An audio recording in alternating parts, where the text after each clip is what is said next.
Hey there, is everything pretty copacetic in your life this week? If not, are you trying to handle it all on your own? We were built for community. We need each other. No one's perspective is perfect. And growing and learning is something that is absolutely necessary for us all day, every day. We have to, it's what keeps us feeling alive. It's what keeps things changing. It's what keeps inventions growing and cures for diseases. And we've got to learn and change. Otherwise, we get stuck and stale and moldy and musty and old. And you don't want to do that. Even when you're getting older, which I'm having to learn to deal with, we definitely have to keep our minds alert and awake and in tune with what's going on. And I think a major way that we do that is to consider other people's perspectives. If you think you have it all figured out, you're in trouble. You're in trouble. You're stuck. Why is my computer doing that again this week? Ugh. I do not know what that's about. That's aggravating. Anyway, I tried it 4, 5, 6 times last week and it was doing it. So I'm sorry. I'll try to figure out what the problem is and get it corrected.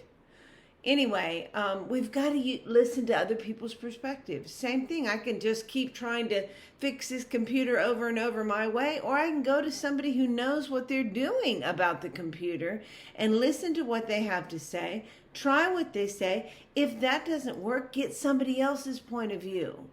Because listen, nobody has it all figured out. No one. And so we need each other. And it's humbling to have to say, I'm not sure what to do with my child. I have a friend that I'm counseling about their daughter. And I had to say to her this week some really hard stuff that no parent wants to do. And it isn't going to be comfortable. And in some ways, it's dangerous. If you tell somebody's mother not to have any connection with them and to break contact or to whatever the circumstance may call for, and then that person overdoses and dies or gets in a situation where they have nowhere to go, so they move in with some guy and get raped, then you're going to feel like it's your fault. There's no doubt about that. But it isn't. It isn't my fault and it isn't her fault, because it comes from that person's decision.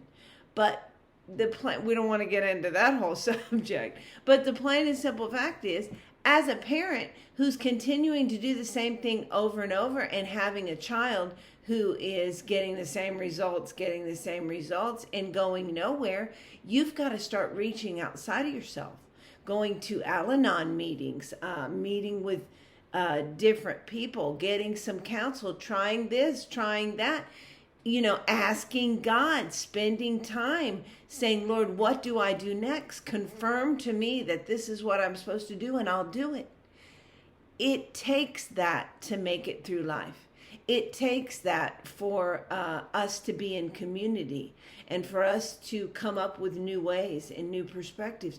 Nobody came up with a new invention by not trying a lot of things.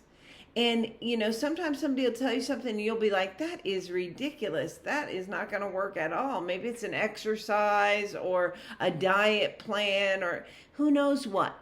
The point is, you try it and you're like, wow, this is awesome. It totally worked. You would have never known that had you not asked and then taken that person's advice.